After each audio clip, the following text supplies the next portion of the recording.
Welcome to all our mastermind members. And this is another issue of TableTalk, the Care Provider Solutions show, where we do our best to encourage and enlighten some of the coolest people on the planet, we think, AFC owners and operators. Today we have Scott Horgan and Anton Thornquist from CTG Insurance Company. Now, insurance can sound like a serious topic, and I can tell already these guys are serious about their business and their products, but they also get that life's not all about numbers, especially for AFC owners. So they're going to give you the tools that make your life easier, and maybe we'll have a little fun as we go. Today, the topic we call this show Solving the Insurance Puzzle for AFCs. And of course, our very own coach here at Care Provider Solutions is Nadine Carlson, who will lead the discussion. Thank you. So the insurance puzzle, I think of when someone has all the pieces scattered all over the table, and you have to try to figure out what's your strategy. You're going to do the edges first. You're going to find something that looks like you can put it together and start in the middle. But obviously the end goal is to have a really cool piece at the end. And sometimes insurance feels like all those puzzle pieces all over the table where you're like, I have no idea where to start. This is so complex, it's mandatory, it's expensive. So how are we going to navigate what's mandated in a way that makes sense so that they're not wasting money and they're getting the coverage they want, especially when it comes time for an emergency? So some examples of when I've found this is especially important, not just because it's required, but actual specific situations that we had in our facilities where we had to rely on our insurance to help us get out of a jam. We had an unfortunate circumstance where an individual had a med pass error. And it's really sad when it happens, no matter how much training you do, sometimes an error is made. And we had to rely on our insurance because of the family outcry as a result of what happened because of that error. Another situation is we had a resident that in the middle of the night, she decided to use the bathroom, not realizing she plugged the sink. The house manager woke up in the morning to a rainfall. Her apartment was in the lower level. A rainfall on her head to find out that the resident had flooded the entire house because no one had recognized that the water had been turned on and been running for hours and hours on end. So these are some situations. Maybe you can tell us about some of the ones that you've had. But I'd like to start with your ABCs of figuring out this puzzle because it really breaks it down really nicely. So who wants to start? Well, I think it's most importantly to really, when you're first going out and looking at insurance, that you're qualifying the agency that you're working with. And that is by asking them if they have experience with AFC homes, have they done, insurance with them, talk about, like in claim situations like general liability, professional liability, ask them what their experience is with that. Because you hit it right on the head, liability is the most important factor in having it, because that's where most of the claims are deriving from. And, from our experience, we often see potential clients that are coming to us that just have homeowners insurance, and they think that is enough. And that's not enough. And it's not enough, because most homeowners policies don't cover your structure utilizing as a business. So would that, like that flooding example I mentioned to you, would that fall under the homeowners? So that would be, so in that, situation, if that person had a homeowner's policy, potentially they would not be covered because this was a resident that caused the damage to the property. And so there's specific clauses in your homeowner's policy where it says that we will not cover other structures if it's being used for business purposes. So it's really important that you're asking your provider, I'm utilizing my residence as a business. If one of my residents were to catch the home on fire, flood, would I be covered? Most of the time that is not a covered peril. So transparency is especially important when you're out seeking insurance Absolutely. rates. And most people, insurance is an afterthought, right? You're going through the licensing process. You don't even think about it. It's like buying your first house. It's the last thing that you have to do before you can sign the paperwork. And it's no different than, somebody that's starting a new business and they're excited and they've got so many other things to worry about. And then they're told, well, hey, where's your insurance at? Oh, well, I have a homeowner's policy already. Well, a lot of times what we're seeing is there's an exclusion specifically for home-based businesses. And we are now also seeing that the two insurance companies that offered homeowners that would have that endorsement to add coverage for a group home, they don't offer it anymore. So you have to have a commercial insurance policy to get your business operations covered, even if you're living in the home while you're operating your group home. Yeah, I think it especially makes a difference to have a resource like your company that works with AFC owners so you understand what this process is and you can answer the most common questions. And please tell me if this is correct. If they did find an insurance company that maybe had that extra add-on, would it typically be more expensive because they don't specialize in AFCs compared to an organization like yours? So a couple aspects to that. It would be more expensive, obviously, to your overall homeowner's policy. But the issue is that if you have a funding partner like CMH or DWIN, they can't offer the liability limits required by your funding partner. Gotcha. So you then have to go and get a commercial insurance policy anyways, unless of course somebody's not checking the paperwork, which we have seen happen before. So then maybe they catch it on the first year renewal or something, and then you're scrambling to try to keep your residence and your licensing. So we try to just get ahead of all that. We're completely transparent in the process.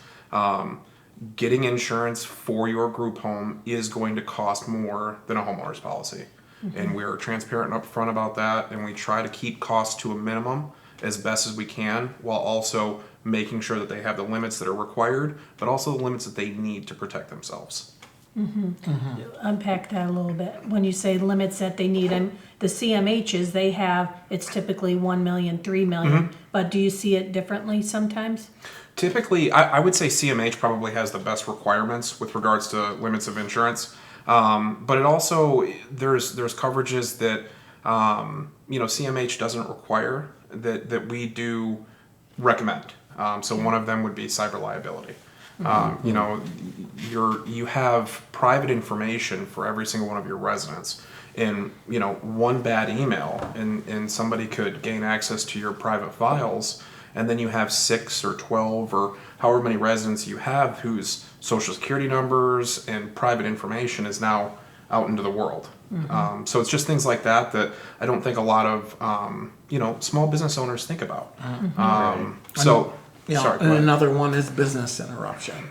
A lot of people don't think about, what happens if something happens and you have to rebuild. And you want to make sure that you're still getting paid while you're rebuilding. That is really so interesting. A lot of times, clients don't think about that. And this is your business. This is an asset. So you want to treat it, as an asset. So, recent situation, one of the companies that we work with called me when the tornadoes came through a couple months ago. Their house was hit. Thankfully, none of the residents were injured, none of the staff was injured, but they had to do just that. They had to relocate to a different place.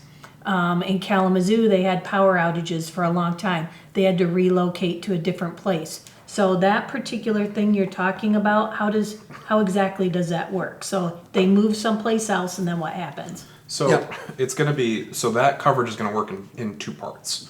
Because of that situation. Yeah. So the first part is going to be the additional expenses. So even if your house is unusable, you still have a mortgage. You still have to pay that mortgage. Well, you don't just automatically find an extra $2,500 or $3,000 a month to go rent a place for 6 months while your home is being fixed. So the extra expense aspect of that is going to give you a certain dollar limit to then rent another facility on top of the expenses that you already have. So anything over that. So if you need furniture, if you need one rental house, 2 rental houses, whatever it takes to keep your licensing up. And then the other aspect of that is the lost income.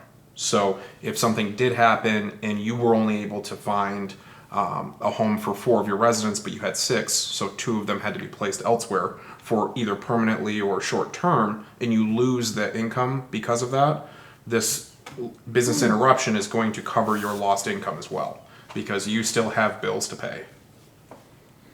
Glad you brought that up.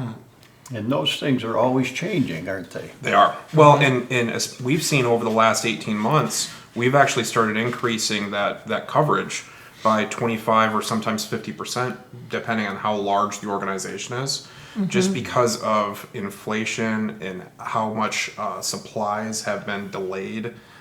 So, if you had a total loss to your home, maybe 12, let's say 2 years ago, it would have taken 12 months to build it all back, 18 months, 24 months maybe now to rebuild your entire house. And the cost of that has increased exponentially as well. So, us just keeping up with not only the coverages that you need, but the limits that you would need to ensure that you're made whole, if something were to happen, which is the whole point of insurance. So. Interesting. So this might might be the sum of what the same thing, but you had said every AFC home has unique exposures. So can you explain that a little bit more? Yeah, so it always depends on where their process is. If it's, or I should say, the inception of the AFC, whether it's a brand new AFC, multiple home AFC, depends on the types of residents. All those have different risk factors. And with insurance, each insurance agencies, they have their own risk appetites. That's why I think it's really important that you really develop that relationship with your agent, because risk appetites change, like Anton just said. So every year, carriers are reevaluating their portfolios, whether it's based on the strength of the carrier itself, or if there's particular areas where they've seen a high amount of claims. So their loss ratios might be a little bit higher, and so those are going to be higher premiums. So it's really important that you have that relationship with your agent, knowing that they're going to be out there advocating for you. Because one of the unique things here with CTG Insurance is we provide dedicated account managers to the client. So 90 days out prior to your renewal, we are looking at everything. And we're looking at the carriers.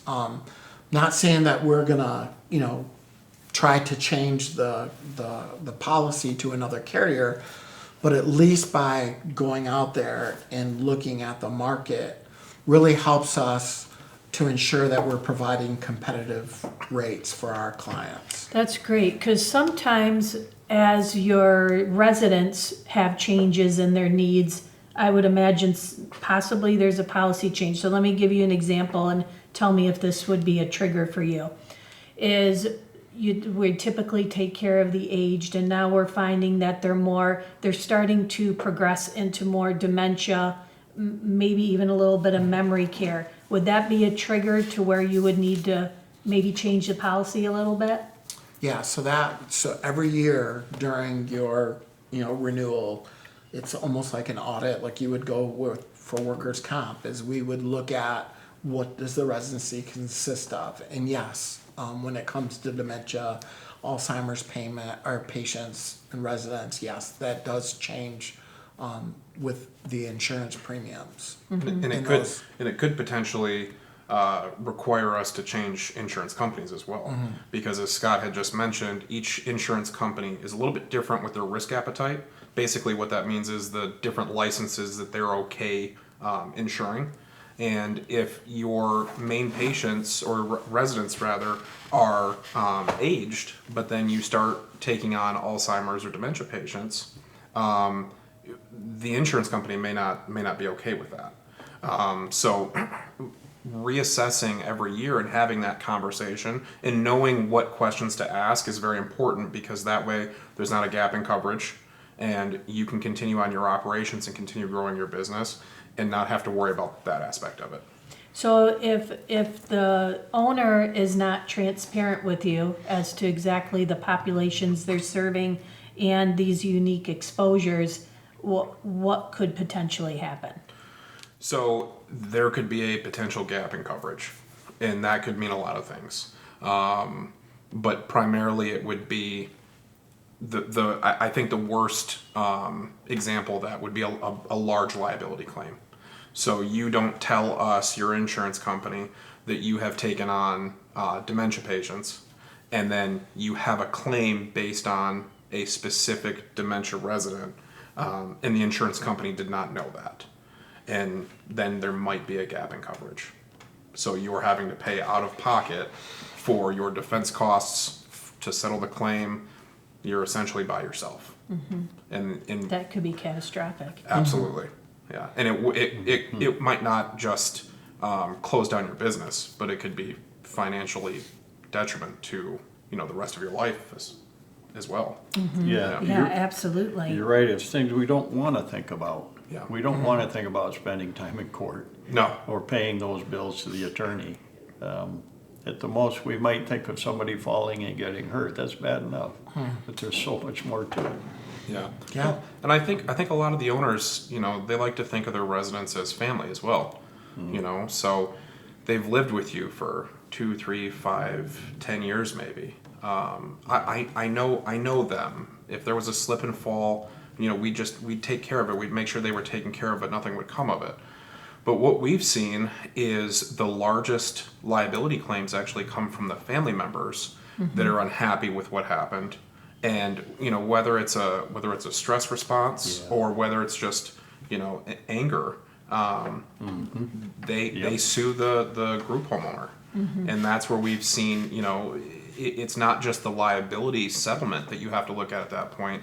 It's court costs, it's legal fees, it's everything else that stacks up on top of whatever the dollar amount that they're asking for. So the proper policy would cover all those things. It would. So let's talk about the cost, because some people would at least like to know kind of what's the ballpark of what you could expect. Can you address that real quick? Absolutely. So we have kind of two different buckets. So if you're renting a facility and you don't own your property, you're probably looking at, and this is for the coverages that would match like a DWIN or a CMH required Okay. amount. Probably $3,500 to $4,500 per year for all of the liability coverages that you're going to need. Okay. If you own your property, and we would want to put a commercial property insurance policy in place, of course, that would include the structure and then also that business interruption that we had mentioned earlier. It's probably another $2,500 to $3,000. So anywhere between about $3,500 to $4,000 to that $7,500 mark per year. And that is insuring everything correctly. And you maybe can get it a little bit cheaper if you only have licensing for 3 residents. And then obviously if you had 6 residents, a license for 6 residents, it would be a little bit on the higher side. But as a ballpark, I think that's a good. Yeah. Good estimate? Yeah, good Okay, estimate, now, sometimes, do you find that the individuals that are renting, that the landlord, does the landlord have to have commercial insurance then? Is that something that they need to be told? So based on, because we've seen it 2 different ways. We've seen it where the group home owner is actually in their contract with the landlord is required to carry the property insurance. And then we've also seen it where they just have to have personal property insurance. So whatever they own, whatever, their furniture and things like that. We always tell them though, please look at your contract. If you have an attorney, have your attorney look over the contract and make sure that landlord knows what your intentions are with the property. Because if he doesn't approve, or the landlord doesn't approve of your home-based business, and you're running a business and they don't know that could be problematic for you. If they do know that and they haven't changed their insurance, then that could be problematic for the landlord. But it could still cause the owner grief, of course. We just always ask, make sure that you have a copy of the landlord's insurance. Have the insurance agent that's representing you take a look at it, because in the end, you want to make sure that you as the AFC provider have the coverage that you need in the event that something does happen. Yeah. That's really good advice. And we do look over, not on a legal aspect, but on an insurance aspect, we do look over contracts, whether it be a landlord contract or a funding partner contract, to ensure that all of the insurance requirements that you need and all the language that's needed are in your policy. Because every day we're making a difference. And it's tough because what you were saying about the transparency part, it's difficult to be transparent about insurance, about your business. But I always explain to the client is this is your most vulnerable aspect of your business. An average EPL claim right now is almost $300,000. What's EPL? The employment practices. So wrongful termination, harassment, it's $300,000. Wow. And it's a lot of it is litigated. It's all in litigation. Would that be separate from somebody calling the government agency on the owner? Yes and no. So if that employee was reprimanded or maybe demoted because they called a government agency, that punishment would fall under the employment practices. Yep. If you called, if a government agency was called, it would of course depend on the situation. But insurance is sudden and accidental. It's not negligence most of the time. So if a home or if a group homeowner is consistently doing things that they know that they shouldn't be doing, there could potentially be a gap in coverage there as well, because insurance is the basis for it is supposed to be sudden accidental, slip and fall, just accidents. And insurance carriers look at your violations just as much as they do your claims history. So they're going to go on the LARA website, for instance, and look at your special investigation report? We do that because that's part of how we develop the relationships with our carriers. We develop the relationships with the underwriters. We're transparent. Even if our client's not transparent, we go in, we pull up the licensing, we pull up the violations, we get the claims history. We provide that, and if I need context to a violation or anything like that, I'm gonna try to get as much as I can to the underwriter up front. Because underwriters, they're doing a ton of policies, right? So you think about how many policies they're working on, and when they pull that file off the desk and they open your file and they go to work on it and they have a question and they send it to you and there's no response, guess where that file goes? back onto the pile. And then they're moving to their next one. So we do our best to get as much information as we possibly can because we know what the underwriters are looking for. And yes, they go into the violations. They'll read through the whole entire thing. I just had one this past week where there was a feeding issue. And it was a repetitive thing. Resident went to the hospital, almost choked. Then the last time, it was like the third or fourth occurrence, they choked, they sent him to the hospital, and the resident never came home, ended up dying. There was no claim was made. It's hard but to the know. insurance carrier said, It's too risky. That's unfortunate all the way around. so in the violations, it's really interesting if you want to get on, but if Yeah. you look at the violations, they'll run a whole entire analysis of the whole entire thing in there, and they'll show a pattern. So with this resident, they were not grinding the food up correctly, For that person. and there was Okay. 3 occurrences. One was original, was no issue, whatever. The second one Yeah. choked where they had to perform CPR at the home and they resuscitated. And then the third time, the person choked, they were resuscitated, they had to send them to the hospital And they never came back. never came back. That's sad. Wow. Yeah. And we're all about raising the bar. Yeah. We're all about trying to improve the whole industry overall. So when I'm extra careful about false claims, because we've had some experience with that, we're also very careful to say, you checking into those things keeps the insurance rates down for those who don't have those claims. Correct. So that's a benefit to them Yes. too. And it's a benefit for us because the underwriters know that we're doing our due diligence. We're not trying to pass something through without doing our work because that would look bad on our end as a partner Right. for those carriers. So, but yeah, they look for that, and they want corrective action. So, I mean, that was an extreme case, but there's other ones that are very minor, and they want to know that there was a course of action that has been put in, like a plan or something that's been put in place so that this issue doesn't happen again. Right. Yeah, Yeah. And most of your responsible AFC providers, exactly. they do that. And they don't have them reoccurring, which Correct. could affect Yeah. the insurance. Yeah. Exactly.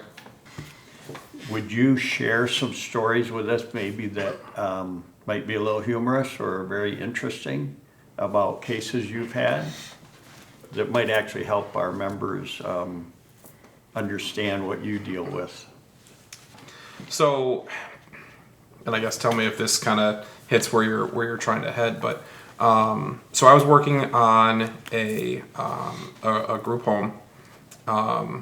A lady and her husband, very entrepreneurial. Started, they own several businesses, and they started AFCs. I think for a lot of the reason that you did. They saw a need and they were passionate about helping people. And so they open up their first home, and then the second and the third, and then they have a fourth home where it's not licensed. So I'm sure you're familiar with Yes. these, where they have 3 licensed AFCs and they have one that's not licensed. Well, we're doing all the paperwork back and forth with the underwriter, pulled all the documents off the state of Michigan website, sent it over to them. Had this big long explanation about that fourth home. Hey, this one's not licensed. They're not getting it licensed. That's not the point of this one. This one is just it's a independent living, essentially. Yes. And so we get through this whole thing, and I get the quote back, and it's only got 3 locations on it. And there was no communication with the underwriter or anything like that. So of course I pick up the phone, I call him, and he's giving me a hard time. Well, this one's not licensed. They're still offering this, these services. Like, no. It's independent living. They have somebody come in and check on them once a day. And the amount of time that it took for us to just kind of work through this situation, it was It probably took a week longer than it should have, but the neat thing about it is that we were so transparent with the information that we were giving the underwriter and then his manager that we were able to actually get this approved the way that we had it quoted, and we got them taken care of, and they're a great client now. And I think that helped build a lot of mutual respect between us and the underwriter, and they know that we're doing things above board in the right way, and they know that we're sending them all the information ahead of time. I had a very large, they had 10 AFC homes, and it was a mix of homes and apartments. And the gentleman who was the carrier for the company was on the board for this. Okay. And they had a claim, and he could not renew them. And so he heard about us. This is out in Kansas. Wow. And they heard about us, and he reached out to us, and he said, hey, I'm their insurance agent. They're being non-renewed. I can't find a home for them. Can you help me? And I'm like, yeah.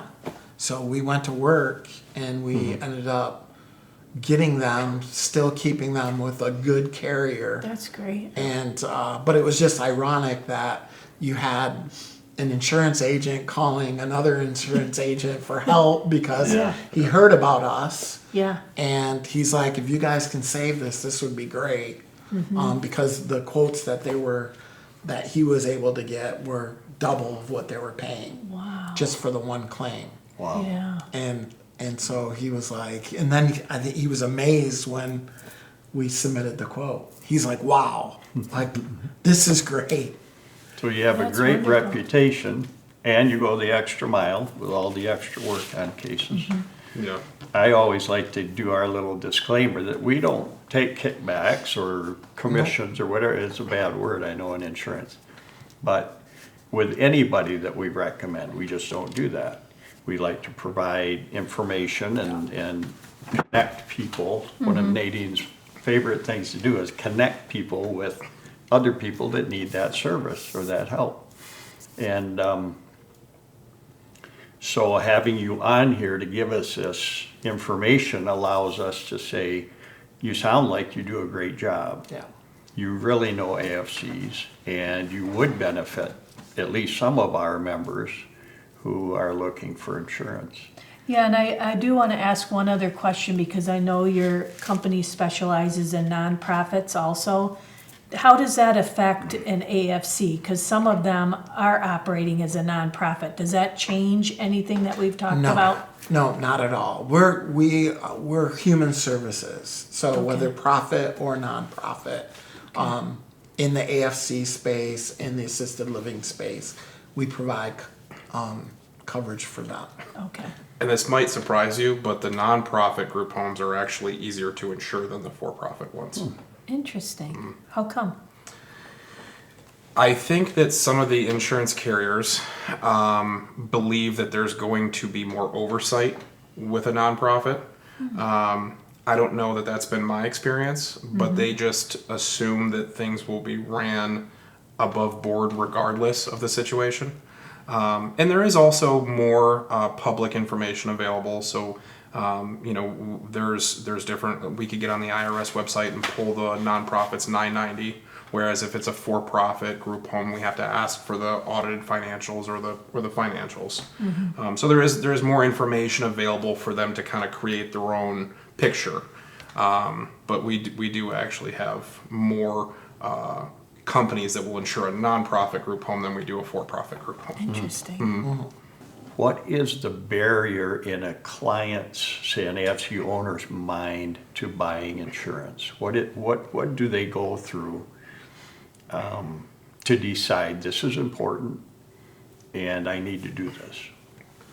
Well, I think for a new AFC owner, so you're just getting licensing, it's not something that you're probably even thinking about.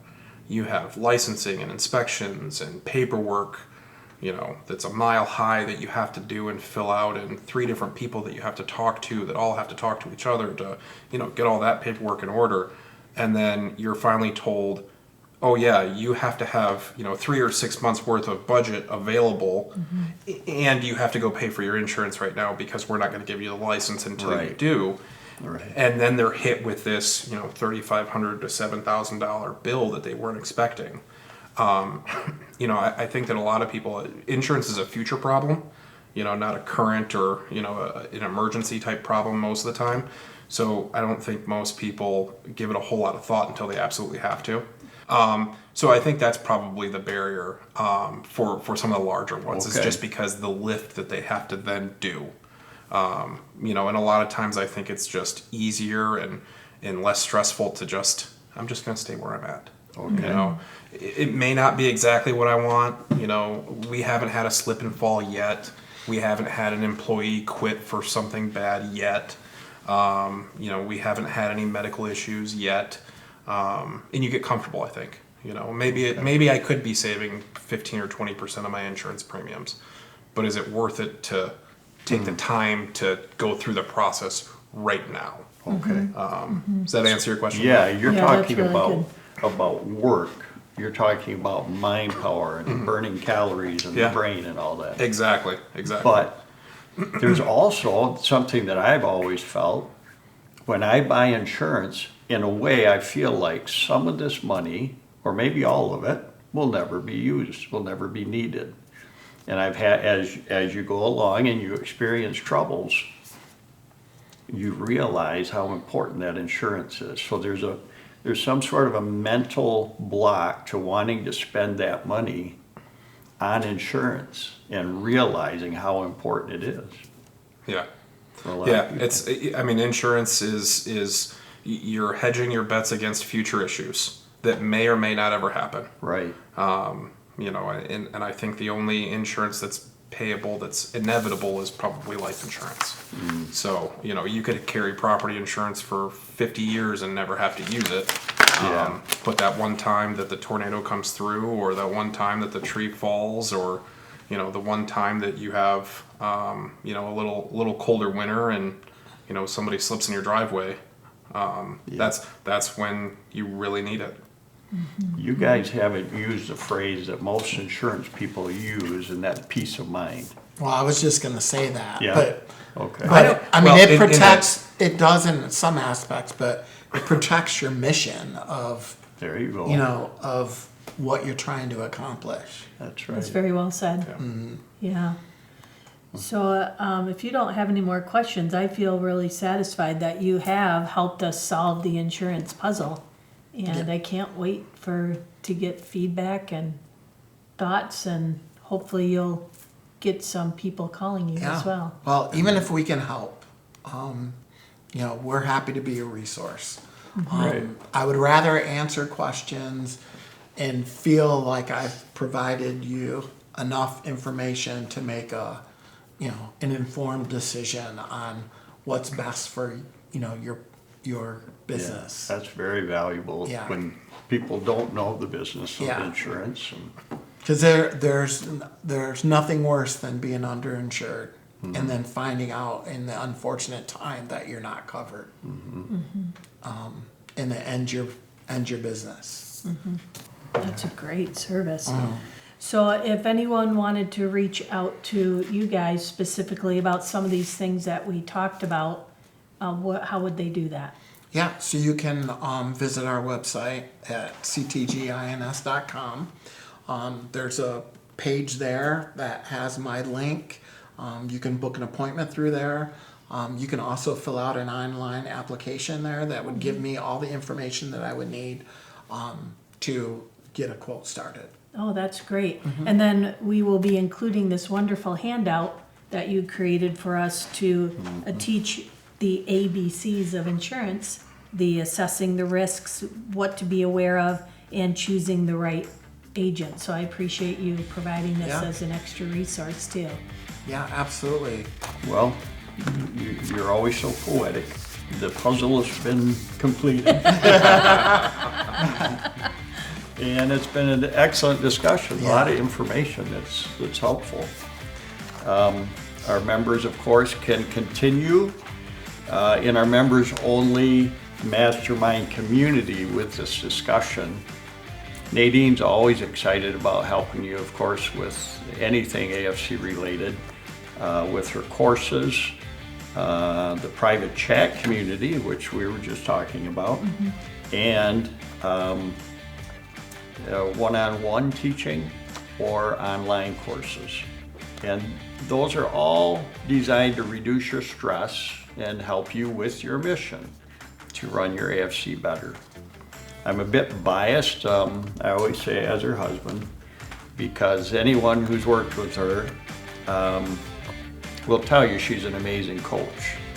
And everyone needs a coach, as they say, but especially in the AFC business. So thanks for watching, and thank you both, Anton and Scott. We look forward to seeing you at next month's Table Talk, which is the best way for you to get your ongoing state-required educational requirements. Our hope here at Care Provider Solutions is that you will constantly rekindle the passion you had for caregiving and for the caregivers that you support in your employ.